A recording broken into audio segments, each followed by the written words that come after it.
Welcome back, everybody, to this second video on a several-part series all about fermented foods. As we learned about in the first video, fermented foods ease digestion, they support digestion, and they also increase the absorbability of the nutrients in the food. This can help everyone, but especially so in those with digestive disorders. Today we're going to be learning about one of my favorite things to make, and that is a sourdough starter. Now, I'm sure you're hearing sourdough and thinking, oh my gosh, I do not have time to hand knead bread for hours a day. But fear not, sourdough is for so much more than just handmade bread. It can be used for that, but there are so many other things to use it for that are super easy. In fact, with the equipment we have around today, you can even make sourdough bread, maybe not as good as what you would get handmade, but still quite easily. But that's a subject for another video. Today I just want to teach you how to make a sourdough starter. Now this is one of the fermented foods that takes a little bit more work in the beginning, but it's not really that bad. The thing about sourdough starter is the first 2 months that you're doing it, you have to take care of it every morning and every night. After that, you can stick it in the fridge and just feed it once a week. The alternative, if it sounds too undoable to keep up with this day to day, is to find someone who has a sourdough starter who would give you or sell you a portion of their discard, and then you can treat it like a 2+ month old starter and just put it in the fridge. Sourdough is how humans ate bread for thousands of years. That was until about a century or so ago when we invented baker's yeast. Baker's yeast provides the rise that we want in baked goods. But the problem is when we came up with this, we didn't know what sourdough was actually doing to the bread. And while baker's yeast provides the rise, sourdough, which uses natural yeast that are around you in the air and in the flour, actually ferment that grain into something quite different. A lot of people note that when they eat a lot of bread or baked goods, they get a lot of bloating, a lot of stomach discomfort, and this can lead a lot of people to believe they have a problem with gluten. In many of these cases, the gluten really isn't the problem. The problem is that we're eating baked goods with grains in a very unnatural way. I have seen many times people who thought they had an issue with gluten started eating sourdough, and they digested it absolutely fine. Now, to be clear, for a person with celiac disease, this is definitely not the case. So you cannot just take a gluten-containing food and ferment it with sourdough and be able to eat it. It will make a person with celiac disease very sick. But in the absence of celiac disease, many people who think they have a problem with gluten actually don't. The problem is that the grains they eat need to be fermented with the natural yeast in sourdough, and this is the only way to do it. Now, before we get into this, since I've discussed that this takes a little bit more commitment and involvement at the beginning, and you're probably already thinking, oh my goodness, how am I going to use discard now every time I bake something, or do I even have time to bake something? So let's talk about that. I know a lot of you out there that are listening to this channel have children with special needs, and you have more on your plate than the average person does. So you may be thinking you don't have time for all of this, and that may be true for some of you. If you've got a child in and out of the ICU and things like that are going on, well, then this probably isn't doable for you right now. But I'd like to offer a different perspective for you to think on. I am in the process of writing a book that details the history of the food industry, the enteral industry, and even a little about the pharmaceutical industry. And so I've been doing some very in-depth investigations into this, actually for a number of years now.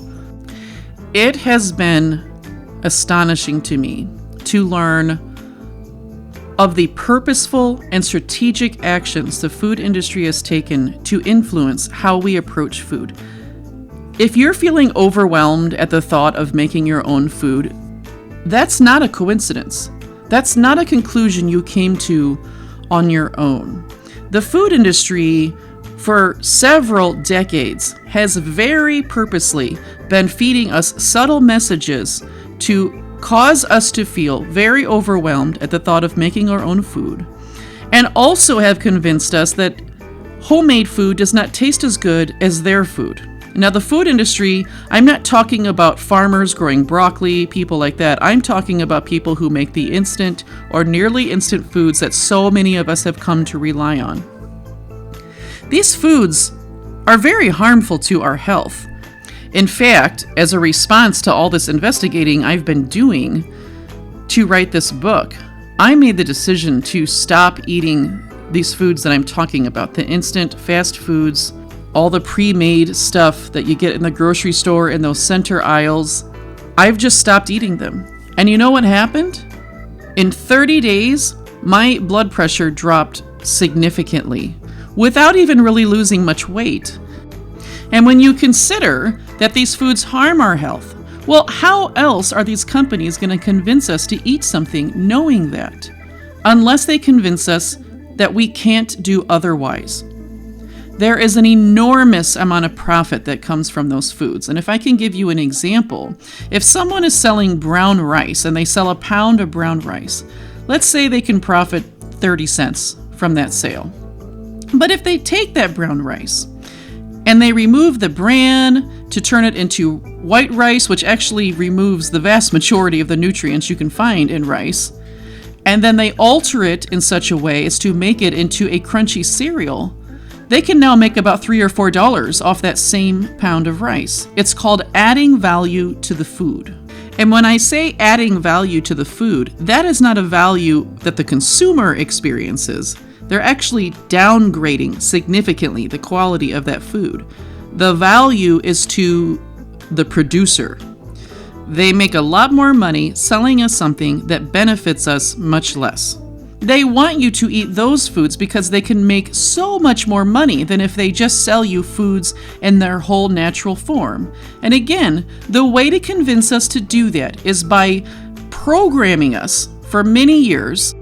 And I know this sounds kind of like a conspiracy, but this is very well documented. They have been programming us to believe that food that doesn't come from them does not taste good, so we'll be miserable and not enjoy eating, which is entirely untrue, I can promise you that. But also that we are not capable, that we don't have the time, we don't have the energy. And again, some of you are in very overwhelming situations, and that may be true. But I do encourage you to just sit back and reflect on this information and try to tease out how much of that is true and how much of that thought is there because it was planted there by somebody who makes a lot more money if you believe that. Doesn't this sound familiar? How many of us have been told, don't feed our child food, just feed formula because it's easier and it's just too burdensome to feed blended food? I hear this every single day coming from doctors and dietitians. I've heard it at professional scientific conferences that it's just so hard, don't do it, you're going to burden parents. And look at us. Everybody goes into it thinking it's going to be so hard, and within a couple of weeks they're like, this is not nearly as big of a deal as I thought it was going to be. And that carries over into the food industry as well.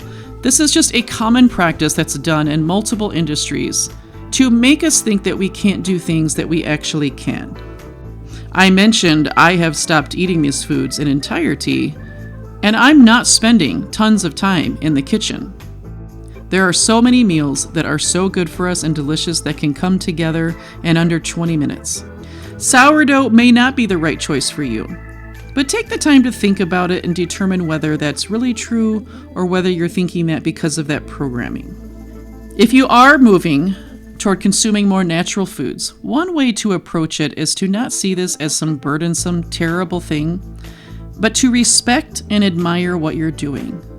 It's funny because we're told that it takes so much energy to cook natural foods, and yet if we eat natural foods that we made ourselves, we actually end up with more energy. So when we're reliant on these low nutrition instant foods, ironically, it can make us have lower energy and then feel like we don't have the energy to cook for ourselves. So go into it as a form of self-love, something to be admired, something to be respected, and just take that power back from the food industry that they have worked so hard to take from you. And again, I'm not telling you have to make sourdough. It's just a general approach to what you're choosing to do and what you're choosing not to do. Make those decisions as best as you can without that influence from the food industry, because you might be surprised that you are able to make a lot more of your own food than you thought. All right, so let's talk about sourdough. So as I mentioned, when you use sourdough with any grain, you're fermenting it. This can make it easier to digest, and it also makes those nutrients in it more absorbable. You get more out of the food that you're eating. Interestingly, grains fermented with sourdough also have a lower glycemic index, which means they're going to affect your blood sugar less than a non-fermented grain. There's an area in Italy that eats a tremendous amount of fermented grains from sourdough in the forms of pasta and breads, and that area is one of the blue zones in the world, meaning it's one of the areas in the world with the highest proportion of people who survive to be 100 years old. So there's clear, tremendous health benefits to consuming our grains if they're fermented first. The easiest way, like I said, if you can find somebody that has sourdough ready and going, every time you feed your starter, you take half of the starter out to either use it in cooking, to save it, or to give it away or sell. So if you can get that from somebody local, then you've already got an established one. It will be much easier. If you can't though, you totally can make your own. All you need is a freshly cleaned jar. Even if it's clean from the cabinet, go ahead and give it another wash. And this is true of all fermented foods. I should have mentioned that in the previous video. Always freshly wash your jar with hot soapy water and then rinse with the hottest water that you can stand. You don't need to sterilize them, but just wash them very well and rinse with, again, as hot of water as you can stand. You're going to need a kitchen scale. You can get them pretty cheap online or at the store. Put your jar on that, clear it out to 0, and you're going to be measuring in grams. If you're already feeling overwhelmed, like, oh my gosh, I got to get a kitchen scale out and everything, this is actually a very fast process. I put a funnel on top of my jar because it just leads to less mess, much easier. And all you need to do is add 60 grams of any flour that you want. I am below going to link you to a resource if you need to be gluten-free. There are ways to do sourdough gluten-free. That is a little bit different, and I don't have any personal experience with that, so I'll leave a link to a great resource in the description below if you need that. Again, I just want to remind you, if you don't have celiac disease and you seem to have a problem with gluten, that may be that you actually just need to ferment any grains that contain gluten before eating them. So I use white whole wheat flour. I like to stick with whole grains, but you can do whole wheat flour, you can do unbleached white flour, bread flour. It doesn't really matter. 60 grams of that flour, then you're going to add 60 grams of water that has not been chlorinated. If you're on city water, your tap water has been chlorinated, it's going to kill the yeast that's in there and it won't work. So either purchase your own water, or if you're on a well and have that safe water, it's not chlorinated, then that's fine to use straight from the tap. The reason we're measuring is it needs to be equal parts flour and water. If you measure 1/4 of a cup of flour, that's not going to be the same as 1/4 of a cup of water. We need them to be equal by weight. That's a much more accurate way of measuring food. Stir that up really well. Loosely put a lid on the top and leave it until that night. Now, what I have here, since I already have an established starter, is my established starter, like I just said. But the process that I'm about to do to feed my starter is exactly the same as you're going to do with your new starter. That night, you're going to take out about half of your starter. You can measure this if you want and just measure out 60 grams of the starter for your next, but that's not really necessary if you don't want to bother. I just kind of eyeball it. So about half goes in as your new starter. The other half, later down the road, you'll be able to save that for baking and all kinds of great recipes. For now, you need to throw it away. For the first 2 weeks of a new sourdough starter, the sourdough discard, it's called, what you're taking out when you take that half out, is not safe to consume. There isn't enough yeast, the fermentation isn't happening yet, so you need to throw that away. After a couple of weeks, that discard can be saved and used for all kinds of recipes and to ferment other foods. You'll probably be very surprised at everything you can do with that sourdough discard. But again, that's a topic for another video. With the half of the starter that you saved, you once again just add 60 grams of flour and 60 grams of non-chlorinated water. The next morning, repeat the process again. Remove half the discard, throw it away if it's not an established starter yet, and then feed it again, 60 grams of flour, 60 grams of water. Keep doing that every morning and every night. You need to complete this procedure every morning and every night for about 2 months. So after those first couple of weeks, you're going to have a lot of sourdough discard. There's going to be so many things you can make with it, and you'll wonder how you ever made it without this. But after that, if you don't want that much sourdough discard, you'll have a very good, firmly established yeast community. And you can then put it in the fridge, and you only have to do this process every 7 days. Or you can keep it in the fridge when you're not using it and feeding it that every 7 days, and then when you have something coming up that you need more discard for, you can take it out of the fridge, set it on the counter, return to feeding every morning and night to get more of that discard that you need. You'll know that your starter is really ready to ferment food when it doubles in size after 4 to 6 hours. So you can see this jar here. This is a freshly stirred fed starter. And this is what it turned into later. As you can see, it more than doubled in size. There's lots of great yeast in there. And for some reason, it just makes me very happy every time I see that. I feel very accomplished. Now, some things to watch for. When you have a sourdough starter, this is a low risk, but the potential is there for it to grow mold. If you see anything pink, if you see anything fuzzy, throw it away. Do not take that risk. Some people online might argue, well, it might be this certain kind of yeast. I just don't risk it. The nice thing is, after a couple of weeks when you've got that starter getting established and you're keeping the discard, if that were to happen, all is not lost. You don't have to start all over again. You can take your discard you've got sitting in the fridge waiting to be used for baking or for making different meals and just start with that one. Feed it just like you normally would. It'll bounce right back. I was listening to a podcast the other day about sourdough, and it was really funny. They said, there's a million different ways to do this.